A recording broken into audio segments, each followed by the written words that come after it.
जय सीते जय सीते सीते सीते सीते सीते सीते।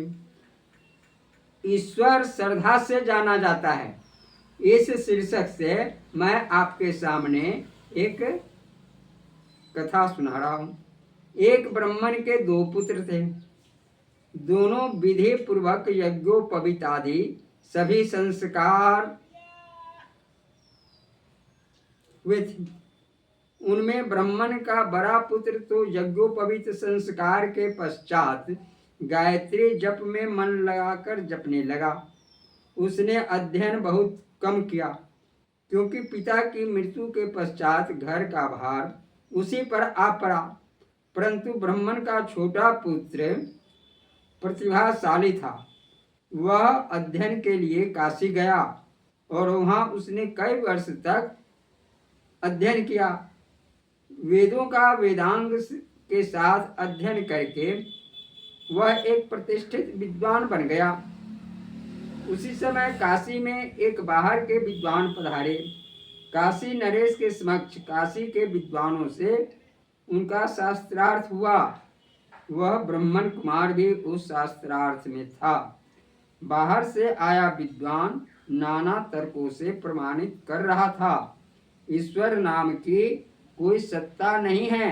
काशी के विद्वानों को उसका खंडन करके ईश्वर की सत्ता सिद्ध करना था। उस बाहर के विद्वान से सर्वप्रथम शास्त्रार्थ ब्राह्मण कुमार को ही करना पड़ा, जिसमें ब्राह्मण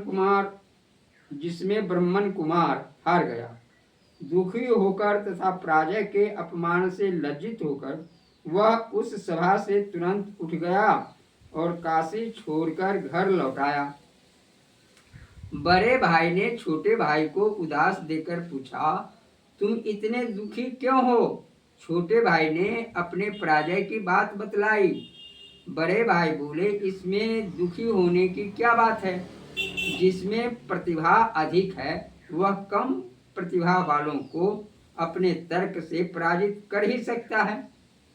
परंतु जैसे कोई किसी को अखाड़े में पटक दे, इसीलिए पटकने वाले की बात सत्य नहीं मानी जाती, वैसे ही तर्क के द्वारा सत्य का निर्णय नहीं होता। छोटा भाई रोकर बोला, भैया मुझे पराजय का इतना दुख नहीं है। मुझे दुख तो इस बात का है कि स्वयं मुझे ईश्वर की सत्ता में संदेह हो गया है। मैंने वेद शास्त्र पुराण आदि सब पढ़े हैं, किंतु मेरे मन का संतोष नहीं हो रहा है। बड़े भाई ने छोटे भाई को झिड़क दिया, सब शास्त्र पुराण पढ़कर भी तू मूर्ख ही है। जो सत्य है वह न तर्क से जाना जाता है और न पोथे पढ़ने से। वह तो सत्य है, इसलिए उसे प्रत्यक्ष उपलब्ध किया जा सकता है। उस पर तथा उसे पाने के साधन पर श्रद्धा करके लग जाने से वह उपलब्ध हो जाता है।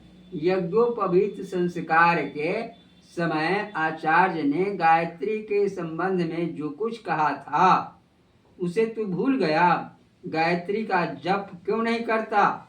छोटे भाई ने बड़े भाई के चरण पकड़ लिए।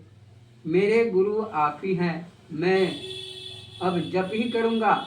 श्रद्धा के साथ संयम पूर्वक साधन करने लगा और जहां ये दोनों हैं सत्य उपलब्ध कैसे रह सकता है? जय श्री सीते, जय सीते जय। यह कथा आपको अच्छा लगे तो इसे बार बार सुनने का प्रयास करेंगे। मैं कवि रामचंद्र जानकी शरणदास इसे आपके सामने अभी सुनाया। जय श्री सीते।